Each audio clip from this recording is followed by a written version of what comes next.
ওকে, recording শুরু করলাম।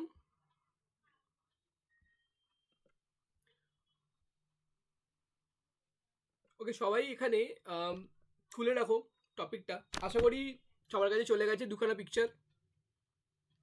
হুম হুম হুম আর সবাই চলে কি এসছে। আমার ভয়েস আশা করি সবার কাছে পৌঁছচ্ছে প্রপারলি? সবাই একটু নিজের মাইক অন করে ইয়েস বলে দাও।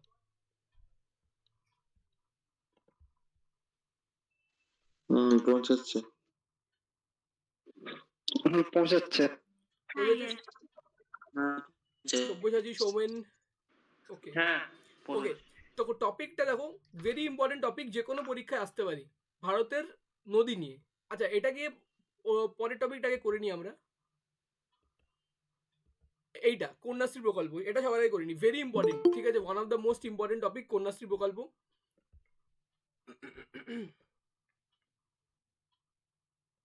এটা সবার আগে করি। দেখো, এই জাস্ট 2023-এর পরীক্ষাটায়, 2023-এ যে ডাব্লিউবিসিএস মেন্সটা হয়েছিল, সেখানে ইংলিশেই এসেছিল কন্যাশ্রী প্রকল্প নিয়ে লিখতে। এর আগেও বাংলাও লিখতে দিয়েছে। মানে, এবং প্রচুর পরীক্ষায় ঘুরে ফিরে কিন্তু এই প্রকল্প আসতে থাকে। শুধুমাত্র যে এটা একটা গভর্নমেন্টের সাকসেসফুল প্রকল্প এই জন্যই আসছে এমন না। সেন্ট্রালের পরীক্ষাও কিন্তু কন্যাশ্রী ব্যাপারে লিখতে দেয়, কারণ এটা একটা স্কচ অ্যাওয়ার্ড উইনিং একটা প্রকল্প। ঠিক আছে, আর মানে very one of the most successful এবং one of the most decorated প্রকল্প। শুধু তাই না, সোশিওলজি অপশনালেও এসেছিল কন্যাশ্রী প্রকল্প নিয়ে লিখতে। তো টপিকটা খুবই ইম্পর্টেন্ট, যারা জানো না আশা করি আজকে ক্লাসের পর জেনে যাবে কন্যাশ্রী প্রকল্পের ব্যাপারে। এবং অ্যাটলিস্ট যদি লিখতে দেয়, 10-20 লাইন লিখতে দেয়, ইজিলি লিখে দেওয়া যেতে পারে। দেখে নাও, কন্যাশ্রী প্রকল্প নারী সমাজের দিশার আলো। ঠিক আছে, এটা টপিক হেডিং দিয়েছে অথর। ঠিক আছে, এবং এবার এখানে সাজেস্ট করো, তোমরা সাজেস্ট করো এখানে অন্য কি দেওয়া যেতে পারে। আমরা সবাই জানি কন্যাশ্রী কি, একটা বাল্য বিবাহ রোধ করার জন্য তৈরি করা হয়েছিল একটা প্রকল্প, যেটা বেসিক্যালি যদি কেউ 18 ইয়ার অবধি এডুকেশন কন্টিনিউ করে এবং তার যদি বিয়ে না হয় তার সেই টাইম অবধি, তাহলে তাকে এই কন্যাশ্রীর আওতায় একটা অ্যামাউন্ট সরকার দেয়। এই হচ্ছে কন্যাশ্রী প্রকল্প সবচেয়ে ইম্পর্টেন্ট স্কিম, সবচেয়ে ইম্পর্টেন্ট পয়েন্ট। আর এটার জন্যই কিন্তু খুব ভালো ইম্প্রুভমেন্ট ওয়েস্ট বেঙ্গলে ইম্প্রুভমেন্ট হয়েছে। ওয়েস্ট বেঙ্গলে চাইল্ড ম্যারেজ অনেকটাই কমে গেছে। তো এখানে কি আমরা চাইল্ড ম্যারেজের এগেনস্টে কিছু একটা হেডিং বানাতে পারি? যদি কারোর মনে হয় যে চাইল্ড ম্যারেজ নিয়ে রিলেটেড আমি একটা হেডিং বানাবো, সেটা সাজেস্ট করো। আমি এখানে একটা সাজেশন আমার যে মাথায় এলো এক্ষুনি, লিখতে পারি কন্যাশ্রী প্রকল্প। ঠিক আছে, কন্যাশ্রী প্রকল্প বাল্য বিবাহের ওপরে করাল করাল আঘাত। ঠিক আছে, এটা লেখা যেতে পারে। ঠিক আছে, যাই হোক, তারপরে এগোনো যাক, কি বলছে দেখি। নিজস্ব সংবাদদাতা, স্থান, ওয়াই আর ডেট যা আছে পুরোপুরি ভালো, প্রপার একটা ফরম্যাট। ঠিক আছে, এখানে লিখেছে মাননীয় মুখ্যমন্ত্রী মমতা বন্দ্যোপাধ্যায়ের এক স্বপ্নের প্রকল্প হলো কন্যাশ্রী প্রকল্প। 14 থেকে 25 বছর বয়স্কা কন্যা সন্তানদের উদ্দেশ্যে নিবেদিত এই প্রকল্প। আচ্ছা, এখানে আমার একটু ডাউট আছে এই এজটা নিয়ে, এজ গ্রুপটা আমার মনে হচ্ছে না অথর ভুল লিখেছে। আমি একটা সেকেন্ড আমাকে অ্যালাউ করো, আমি চেক করে দিচ্ছি।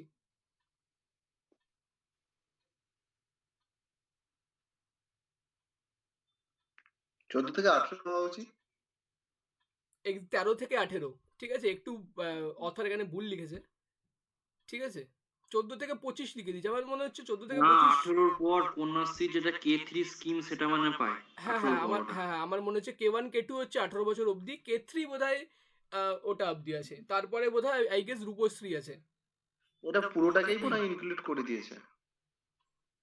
আচ্ছা, হতে পারে হতে পারে। যাই হোক, বছর বয়স্কা কন্যা সন্তানদের উদ্দেশ্যে নিবেদিত এই প্রকল্প সমাজে এক নতুন দৃষ্টান্ত স্থাপন করে চলেছে। ঠিক আছে, বোঝার কিছু নেই। বিশেষত শিক্ষাঙ্গনে কন্যা সন্তানদের নিশ্চিত উপস্থিতির হারকে কয়েকশো গুণে বাড়িয়ে দিয়েছে। এই প্রকল্পের ইতিবাচক দিককে বিবেচনা করে, ইতিবাচক দিক মানে কি, মানে পজিটিভ সাইড, ইতিবাচক দিককে বিবেচনা করে ইউনেস্কোর মতো আন্তর্জাতিক সংস্থা স্বীকৃতি জানিয়েছে। ঠিক আছে, পরের প্যারাগ্রাফ, কন্যাশ্রী প্রকল্পের সুফল শুধু আর্থিকভাবেই নয়, তা সামাজিক ও মানসিক পরিবর্তনেও সমান প্রভাব বিস্তার করেছে। শিশু সন্তান সমাজে যেন অবহেলিত বোঝ স্বরূপ দাঁড়িয়েছিল। এখানে শিশু সন্তানের জায়গায় কন্যা শিশু সন্তান লিখে দিলে খুব ভালো হবে, কন্যা শিশু সন্তান, এটাকে কারেকশন করে লিখে দেবে, যখন ট্রান্সলেশন করবে মনে করে কন্যা শিশু সন্তান করে দেবে। বোঝা স্বরূপ দাঁড়িয়েছিল। তাই আশাবাদী সমাজ এই প্রকল্পের সোনালী হাতছানিতে উদ্বুদ্ধ হয়ে বাল্যবিবাহ রোধেও এগিয়ে এসেছে। পশ্চিমবাংলায় কন্যা শিশুর বাল্যবিবাহের হার যথেষ্ট কমানো গেছে এই প্রকল্পের দ্বারা। এটাই আমি বলছিলাম, এটাই কিন্তু মানে সবচেয়ে বড় ইম্পর্টেন্ট পয়েন্ট এই কন্যাশ্রী প্রকল্পের, যে বাল্যবিবাহকে অনেকভাবেই আটকানো গেছে, স্পেশালি এই কন্যাশ্রী প্রকল্পের জন্য। বিশেষত অশিক্ষিত দরিদ্র সমাজ দায় স্বার্থে যে কন্যার বিবাহ দিতে উৎসুক ছিল, আজ তারা বুঝতে সচেষ্ট হয়েছে কন্যা সংসারের বোঝ নয়, বরং তারা সংসারের সম্পদ। এখানে এই পয়েন্টটা ইম্পর্টেন্ট, আমি যেটা রেড দিয়ে আন্ডারলাইন করে রেখেছি। দরিদ্র পিতামাতা যখন কন্যাশ্রীর আওতায় আসা সন্তানের ব্যাংক অ্যাকাউন্টে নির্দিষ্ট পরিমাণ টাকা আসে, তখন তারা উৎসুক চোখে কন্যা সন্তানকে নিয়ে এক সোনালী ভবিষ্যৎ রচিত হয়। এই লাইনটা কিন্তু ইম্পর্টেন্ট, যেটা অথর লিখেছে, যে ধরো কেউ ফ্যামিলি প্ল্যানিং করছে, যে তার মেয়েকে আফটার দিস এজ অফ 18 কি করবে, কিভাবে পড়াবে, মানে পড়ানোর কি অর্থ আছে তাদের কাছে কি মানে কোনো রকমের রিসোর্স আছে যে হায়ার এডুকেশন তাকে দেবে, নাকি তাকে একটা বিয়ে করিয়ে দিয়ে ঝামেলা মিটিয়ে দেবে। এই পয়েন্ট অফ টাইমে দাঁড়িয়ে থেকে কিন্তু এই কন্যাশ্রী স্কিমের যে টাকাটা ঢুকবে তার ব্যাঙ্ক অ্যাকাউন্টে, সে কিন্তু একটা প্ল্যানিং করতে পারবে যে ভাই এই টাইমে আমি কি করব। ঠিক আছে, এই লাইনটা কিন্তু এখানে অথর হাইলাইট করেছে। আমাদের সমাজ ব্যবস্থায় নারীর প্রতি অবজ্ঞা একটি দুরারোগ্য ব্যাধি, ঠিক আছে, হয়ে দেখা দিয়েছিল। কিন্তু আজ সরকারের এই প্রকল্প উজ্জ্বল আলোকবার্তা নিয়ে হাজির হয়েছে। এই লাইনটা কিন্তু ইম্পর্টেন্ট, কিন্তু আজ সরকারের এই প্রকল্প উজ্জ্বল আলোকবার্তা নিয়ে হাজির হয়েছে। এই লাইনটা কিন্তু লিখে রাখতে পারো, যে কোনো ধরো ফিউচারে এলো অন্য কোনো স্কিম ব্যাপারে লিখতে দিল, ধরো আয়ুষ্মান ভারত বা স্বাস্থ্যসাথী বা যে কোনো ভালো স্কিমের ব্যাপারে লিখতে দিল, মানরেগা নিয়ে লিখতে দিল, সেখানে কিন্তু এই লাইনটাকে একদম ডিটো টুকে দেবে। প্লাস এই লাইনটা যে ইংলিশ ট্রান্সলেশন হয়ে দাঁড়াবে সেটাকেও ডিটো টুকে দেবে, যে ভাই এই স্কিমের লাস্টে আমি কনক্লুশনে এই লাইনটা লিখবই। ঠিক আছে, টিচার পড়ে ভাববে যে বাহ, ভালো একটা জিনিস ছেলেটা লিখলো। তারপরে কি হয়েছে, কন্যা ছাত্রী নিজেই এখন সচেতন হয়েছে যে তার নিজের বাল্যবিবাহ রোধ করতে পুলিশের সাহায্য নিচ্ছে। এটা অত্যন্ত আনন্দের। কন্যাশ্রী প্রকল্পই তাকে এই কাজে উৎসাহিত করেছে। যদিও আমার মনে হয় না যে এখানে কনক্লুশনটা এমন ভালো কিছু হয়েছে, বাট যা লিখেছে মানে প্রপার, মানে একটা রিপোর্ট রাইটিংয়ে যেইটুকু জিনিস ইনক্লুড করা যায় সেইটুকু জিনিস লিখে দিয়েছে। এর বাইরেও কিছু ছোটোখাটো জিনিস লেখা যেতে পারে, যে কোন বছর থেকে এই স্কিম শুরু হয়েছে। ঠিক আছে, সেই টাইমে আমাদের স্পিকার ছিল আমাদের যতদূর মনে পড়ছে আমাদের বিমানবাবু, যতদূর মনে হচ্ছে তার আন্ডারে এই বিলটা পিচ করা হয়েছিল প্রথমবার জন্য। মনে হয় কিছু বললে সন্দীপ? হ্যাঁ, বিমানবাবু ছিলেন, তার আন্ডারে প্রথমবারের জন্য হিস্টোরিক্যালি এই স্কিমটাকে পিচ করা হয়েছিল, টিভিতে দেখেছিলাম। সেখান থেকে বিলটা পাস হয় এখন অবধি ভেরি সাকসেসফুল। প্লাস এখানে একটা লিখতে পারো Scotch award, international Scotch award কিন্তু রিসিভ করেছে এই প্রকল্প। তার উপর তাই না, যে গভর্নমেন্ট অফ ইন্ডিয়ারও কিন্তু best scheme of the year award multiple ইয়ারে পেয়েছে এই স্কিমটা। ঠিক আছে, এগুলো লিখতে পারো। প্লাস এই যে কত অ্যামাউন্ট দেওয়া হচ্ছে, এবং এটাও বলে দিই যেটা এক্ষুনি একজন মেনশন করলো, K3 কন্যাশ্রী প্রকল্প is divided into 3, K1, K2 and K3। প্রথম হচ্ছে 13 থেকে 18 অবধি K1 প্রকল্প চলে, যেখানে প্রত্যেক বছর একটা স্মল অ্যামাউন্ট অফ মানি দেওয়া হয়, যাতে এডুকেশনালি তাকে সাপোর্ট করা যায়, বই খাতা ইত্যাদি, টিউশন, এই সমস্ত ব্যাগ ফ্যাগ কেনার জন্য K1 বলে একটা দেওয়া হয়, প্রত্যেক বছর একটা অ্যামাউন্ট দেওয়া হয়। এবং K2 একটা সবচেয়ে বড় অ্যামাউন্ট, যেটা সে যখনই 18 ইয়ার ওল্ড হবে এবং তখনও সে যদি এডুকেশন কন্টিনিউ করে এবং তার যদি বিয়ে না হয়ে থাকে, এই তিনখানা মেইন ইম্পর্টেন্ট পয়েন্ট, তখন সে একটা বড় অ্যামাউন্ট পাবে। I think 25,000 is the amount, এই মুহূর্তে মাথায় আসছে না, আমি পড়েছিলাম সবই। এবং তারপরে চলে K3, ঠিক আছে, যেটা এখানে লেখা আছে আপ টু 25।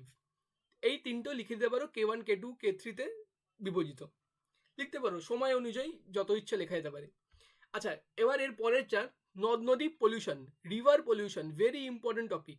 রিসেন্ট যে দেখতে পাচ্ছ আমাদের কুম্ভ মেলা চলছে, প্রচণ্ড হাইলাইটের একটা ইভেন্ট। কুম্ভ মেলায় খুব ভালো একটা লোকেশন হচ্ছে, সেখানে আমরা দেখছি টিভিতে জলে কিন্তু পলিউশন নেই, কিন্তু সেই দাদা একটা রিভারটা, কথা বলছি, হ্যাঁ হ্যাঁ বলছি কুম্ভ মেলা আর গঙ্গাসাগর মেলা দিয়ে আপনি একটা রিপোর্ট আমাদের লিখে দেবেন, যেহেতু এবার হচ্ছে। একদম একদম একদম খুব ভালো, খুব ভালো টপিক। কুম্ভ মেলা গঙ্গাসাগর মেলা দুটো নিয়ে আমি লিখবো। এই আমি ভেবে রেখেছি যে এই রিপোর্টের অনেক রকমের মাল্টিপল পয়েন্ট থাকতে পারে, একটা কালচারাল পয়েন্ট, একটা রিলিজিয়াস পয়েন্ট, একটা ইকোনমিক পয়েন্ট, কীভাবে সিকিউরিটি দেওয়া হচ্ছে, এবং সব লাস্টের দিক থেকে তোমাকে লিখতে হবে যে ভাবে এনভায়রনমেন্টের উপরে কী এফেক্ট পড়লো। ঠিক আছে, এটা তো লিখতেই হবে, তোমাকে বোঝাতে হবে যে ভাই আমি একজন প্রপার অ্যাসপিরেন্ট, সব দিক ভেবেছি। লিখবো রিপোর্ট আমি নিজেই লিখে একটা ক্লাস নিশ্চয়ই করাবো।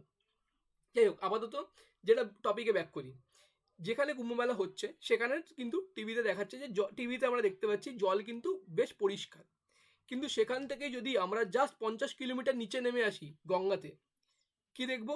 ভরপুর পলিউশন। তারপর থেকে গঙ্গার ওখান থেকে শেষ অবধি কিন্তু আমরা পলিউশন দেখতে পাবো। এই যে ভারতের নদী এত বেশি পলিউটেড, সেটা নিয়ে লেখা এই দ্বিতীয় রিপোর্ট। পুরো দুটোই খুবই কিন্তু হটকেক রিপোর্ট, পরীক্ষায় আসতেই পারে। এই কটা রিপোর্ট কিন্তু প্র্যাকটিস করতে হবে সবাইকে। তো এবার সেকেন্ড ডেটটা যাওয়া যাক।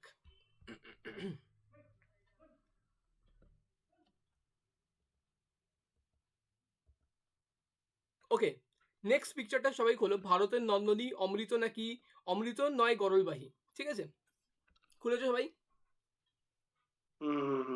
ওকে, নিজস্ব সংবাদদাতা স্থান ওয়াই, 4 এপ্রিল, যাই হোক ফরম্যাটটা এখানে যা আছে তাই। এই ফরম্যাটে কিন্তু আমাদের ইংলিশের ফরম্যাট লেখা যেতে পারে, বা ইংলিশের ফরম্যাট একটু, আমি আগেও বলেছি ফরম্যাট 2-3 রকমের হয়। মোটামুটি পিএসসি কিছুই স্পেসিফাই করেনি যে কোন ফরম্যাট অ্যাপ্রোপ্রিয়েট, কোন ফরম্যাট অ্যাপ্রোপ্রিয়েট না। তো মোটামুটি অ্যাকসেপ্টেবল, যে কোনো ফরম্যাট ব্যবহার করতে পারো। আচ্ছা, কি লিখেছে?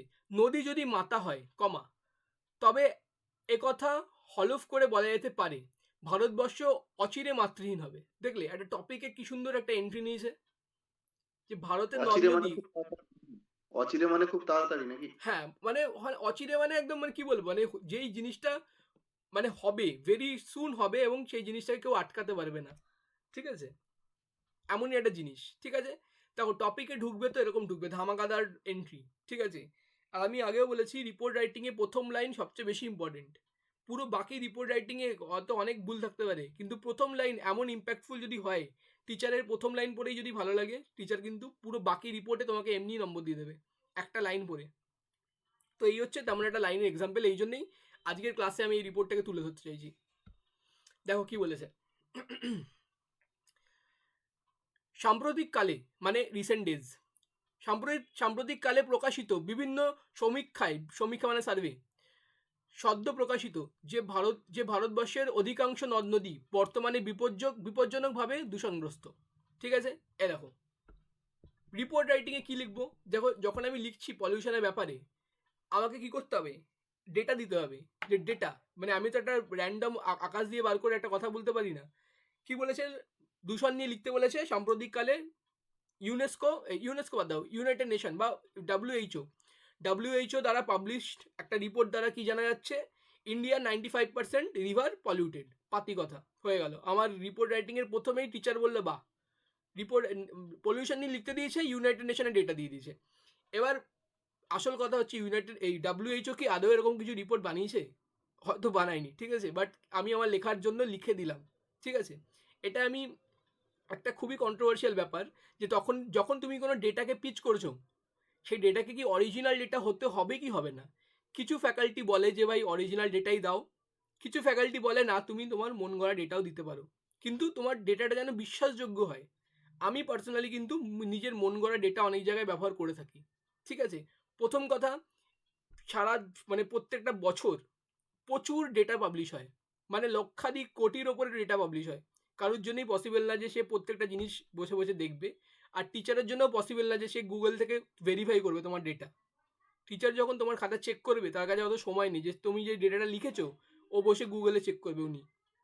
তো তুমি বিশ্বাসযোগ্য একটা ডেটা যদি লিখতে পারো, just for the sake of writing, তোমার লেখাটাকে সুন্দর করার জন্য, তুমি কিন্তু সেটা করতে পারো। আমি হাইলি এনকারেজ করবো। তোমার রিপোর্ট রাইটিংকে ভালো দেখানোর জন্য তুমি একটা ডেটা দিয়ে দিলে যে এই অর্গানাইজেশন দিয়ে দিয়েছে, তুমি ডাব্লিউএইচও বাদ দিয়ে দিলে, তুমি অন্য কিছু দিয়ে দাও, যে কোনো একটা অর্গানাইজেশনের নাম দিয়ে, ঠিক আছে, এই অর্গানাইজেশন এই রিপোর্ট বার করেছে, ঠিক আছে। তো এখানে কি হচ্ছে, তোমার রিপোর্ট রাইটিং একটা ভালো ইমেজ তৈরি হচ্ছে যে ভাই ওকে একটা টপিক দিয়েছো, তুমি টপিকের ব্যাকিং অ্যাপে একটা ভালো ডেটা দিয়ে দিয়েছো। নেক্সট দেখা যাক কি বলেছে। কৃষি অর্থনীতির দেশ ভারতে আজও নদীগুলি একটি বড় ভরসার হাল বা বড় ভরসার স্থল, ঠিক আছে। মানে আমরা জানি ইন্ডিয়া কি একটা এগ্রিকালচার ওরিয়েন্টেড কান্ট্রি, এখনো অবধি আমাদের ইকোনমি কিন্তু এগ্রিকালচার ওরিয়েন্টেড ইকোনমি। তো সেখানে নদী একটা খুবই ইম্পর্টেন্ট, কিন্তু ক্রমবর্ধমান দূষণের সঙ্গে পাল্লা দিতে গিয়ে নদীরা আজ ম্রিয়মান। ম্রিয়মান মানে মানে জাস্ট মানে মৃত্যুর দিকে এগিয়ে চলেছে, ম্রিয়মান। সমীক্ষার মতে ভারতের প্রধান নদী গঙ্গা, এক্সকিউজ মি,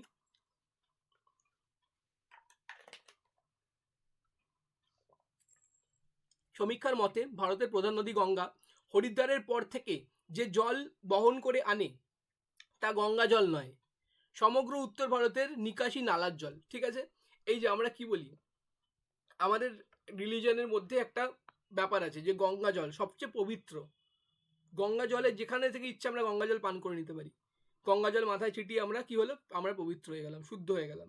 কিন্তু এখানে কবি কি লিখে দিয়েছে অথর, বলেছে হরিদ্বারের পর থেকে যে গঙ্গাটা আছে সেখানে যে জলটা পাওয়া যাচ্ছে সেটা গঙ্গা জল না, সেটা কি উত্তর ভারতের প্রত্যেকটা নালার নিষ্কাশিত জল, ঠিক আছে। আর এটা কিন্তু রিয়েলিটি, ঠিক আছে। পলিটিতে পড়বে এম লক্ষ্মীকান্তে, পিআইএল সেকশনে যখনই যাবে তখনই দেখতে পাবে যে ট্যানারি নিয়ে, এই যে উত্তরপ্রদেশের এত ট্যানারির সমস্ত ডিসকার্ডেড ওয়াটার সব গঙ্গায় ফেলা হতো, সেটা নিয়ে একটা পিআইএল ফাইল করা হয়েছিল। তারপরে কি হয়েছিল, মোটামুটি পুরো অল ওভার ইন্ডিয়াতে 18 লাখখানা ট্যানারির কাছে নোটিশ গেছিল যে তোমরা নিজের জলকে আগে নিজের ফ্যাক্টরিতে প্রসেস করো, ফিল্টার করো, পিউরিফাই করো, তারপর তোমরা সেটাকে নদীতে ফেলো, ঠিক আছে।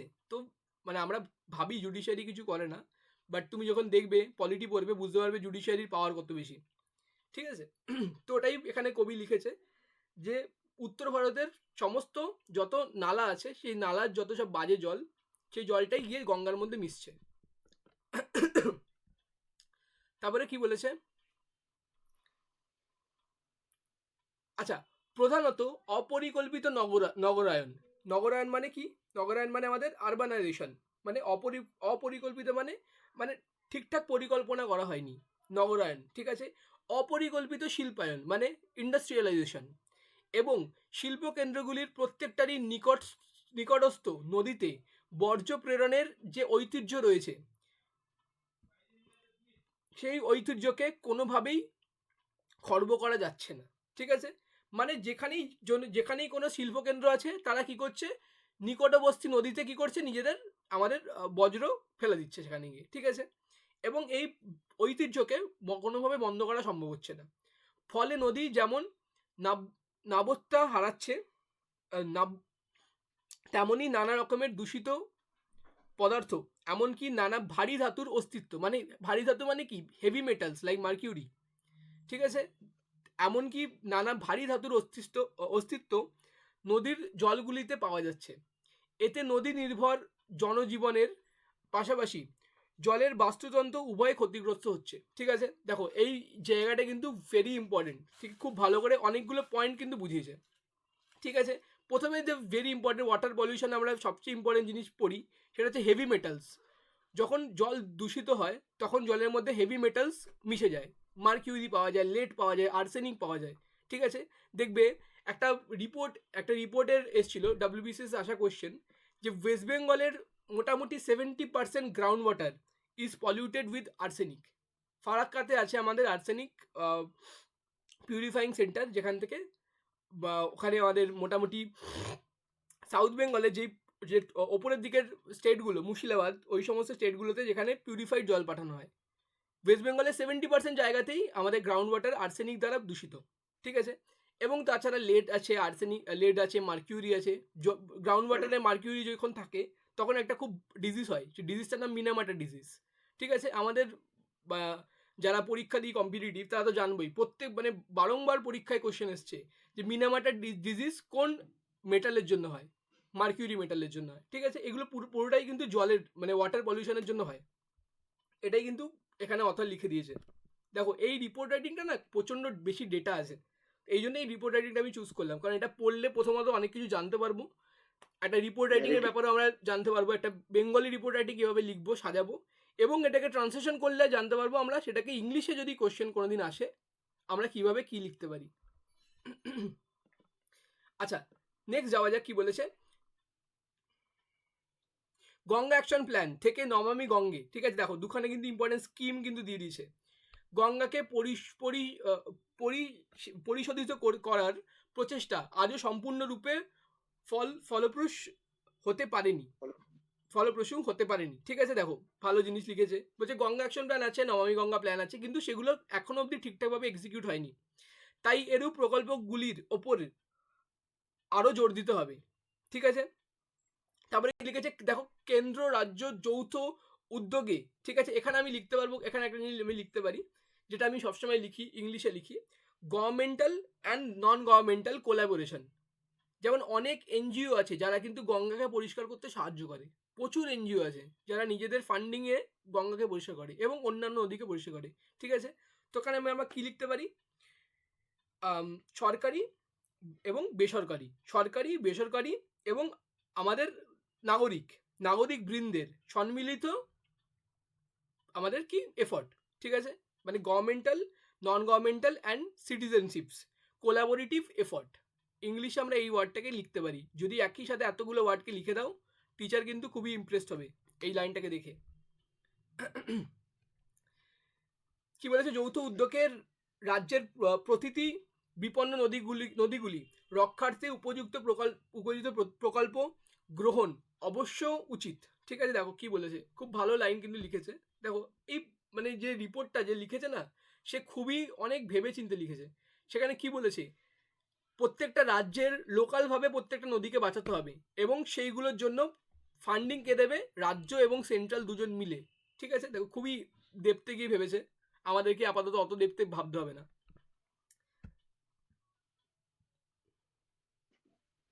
তারপরে লাস্টে কি লিখেছে, এবং সরকারিভাবে প্রচার কার্য চালিয়ে কিভাবে নদীর রক্ষণাবেক্ষণ করতে হয় তা দেশবাসীকে জানাতে হবে।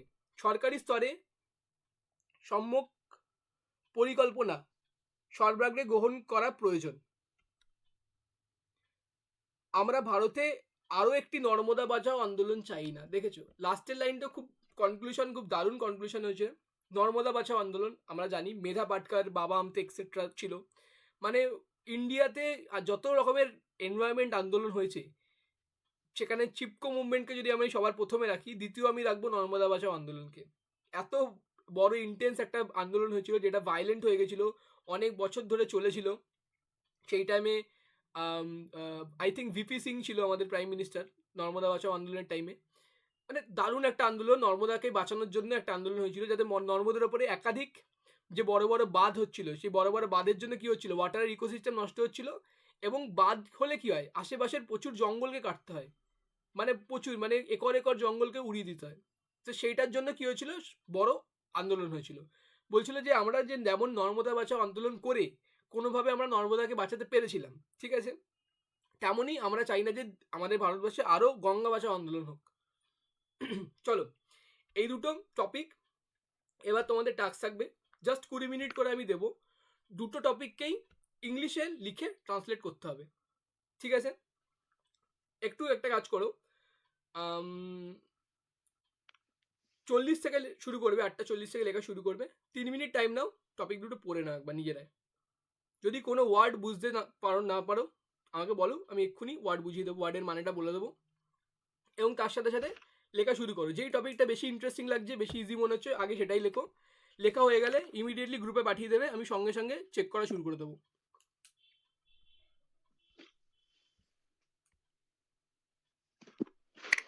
সবাই ক্লিয়ার? কারোর কাছে কোনো প্রশ্ন আছে?